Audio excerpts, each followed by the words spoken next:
What's up, y'all? Welcome back to the channel. I got the boat loaded up, fixing to head to the lake. It's a whopping 21 degrees, so I brought everything in the house to get it ready. My line station and stuff's all outside to where I put line and stuff on my reels. I just bought a brand new Corrado 200, and I was outside fixing to put it on here and line it up and stuff, but it's too cold out there. I had the heater going and everything, but it's too cold, so I brought it inside.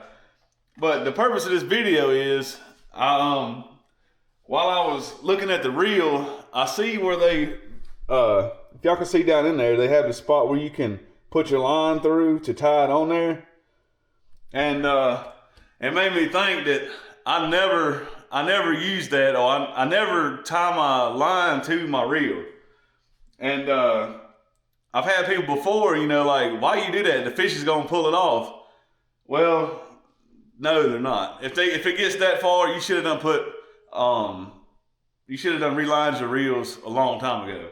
You don't have enough line on there anyways. So I figured I'd make a video and show y'all what I do. All I use is electrical tape. That's it. Electrical tape, or sometimes I'll use this blue tape, whatever it's called. They use it for sheetrock, stuff like that. But clean release. Yeah, well, that's what it's called. I don't know what, you get it. But I just wanted to show y'all what I do to put the line on these reels. Like I said, I never tie it. And it just makes it easier, because if you change line as much as I do, I have 5 or 6 rods, and I'm not sitting there messing with tying the line around the spool and all that stuff. What I do is I take the tape and just tape the line to the spool itself. Because once you start putting it on there, you're gonna have 100 yards of line at least before you ever even start getting into the line that you'll be using. So it's gonna stay on there. It's gonna lock it on that reel. Like I said, if you get low enough to where you think it's gonna pull it off, you should have been done changed your line. Cause by the time you go around 10, 15 turns, you done put right much line on there to hold that in there. But I have never, ever had a problem with this. And I can't remember who I got it from, but I've been doing this for like 10 or 15 years now. I seen somebody, one of the pros, I don't think it was Swindle, but it was one of them. I can't remember. But they do the same thing. They put tape on their line and tape it to the reel, because the line will hold the line on there, if that makes sense. Once you wrap it down there a couple times, it's there to stay. So let me get this stuff fixed up here. There we go.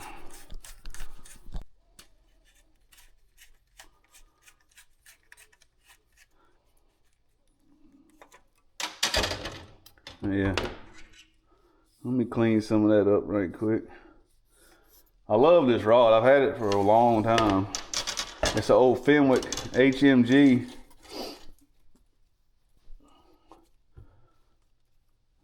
Caught a bunch of fish on this rod. I was gonna buy another one yesterday to put that reel on, but I love fishing. As you can see, I done wore the handle down. It's an older rod. Fenwick HMG. I think it's extra heavy. Medium heavy, extra fast. Yeah, that's what it is. I don't know if y'all can see that. Great rod though. I'll put this reel on it and then the rod will break. But yeah, I got the Corrado 200 6.2. It's got the number somewhere. There it is, 6.2. I don't like a real fast rod when I got a jig, because I like to slack line them. I don't like reeling it up too tight.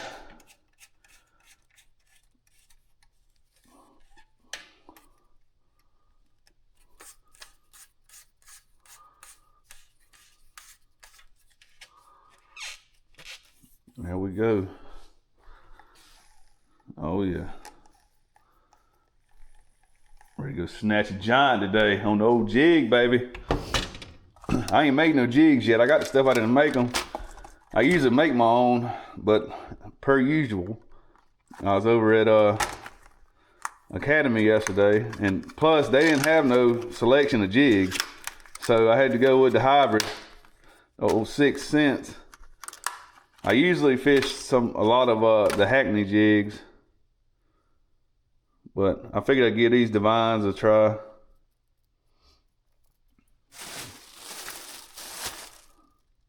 I got ADD or something because I start doing something, I start doing something else.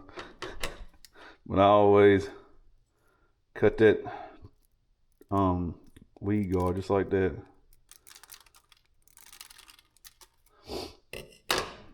Makes it a little shorter. I'll have that on there with these. I ain't never used these, I just seen them yesterday. Reaction Innovations. I like that blue color.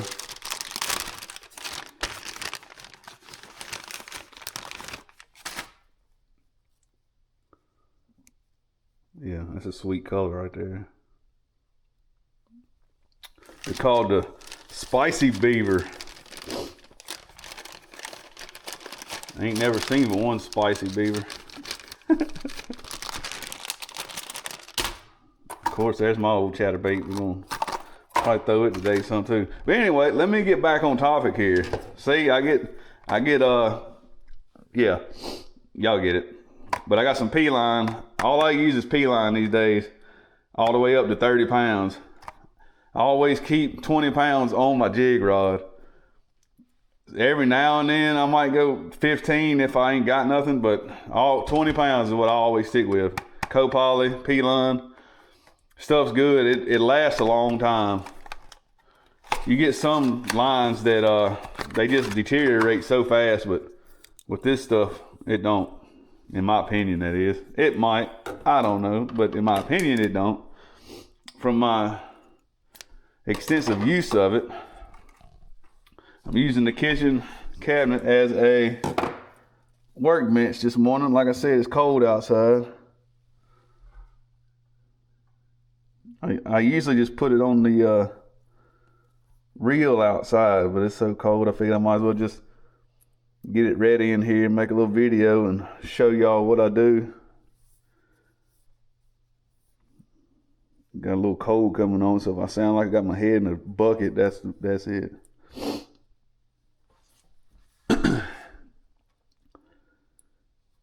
This rod's definitely been through. See, there's an eye bent somehow, but it's still kicking. I'm gonna have to get one eventually, or I might just get the eyes redone. I don't know. I like this blank, and I don't think they sell them anymore.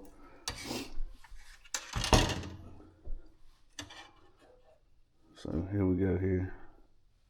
Where's my tape? Pull it down, get you a good sticky piece. About yay big.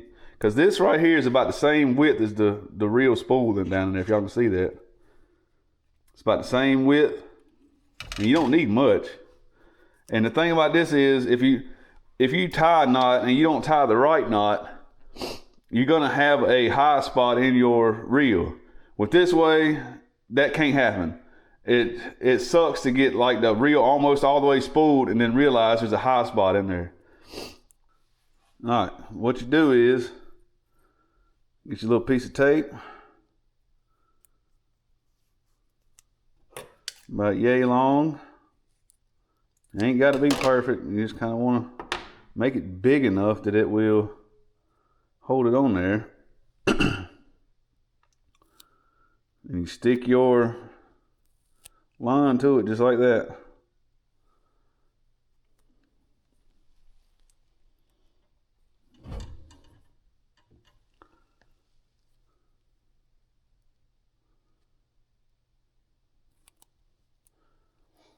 Just like that. Simple as that. When you go down here, push it down on the reel spool, just like that. And as you can see, it fell right into that hole, that groove that's in the on the reel spool. You just make sure you press it down good. And when you first click over, you don't want to like hold your line really, really tight. You want to make sure all that tape's down. As you can see when I'm turning it, you really can't even tell that that's even on there. You want to get a couple yards of line on there before you start holding it down.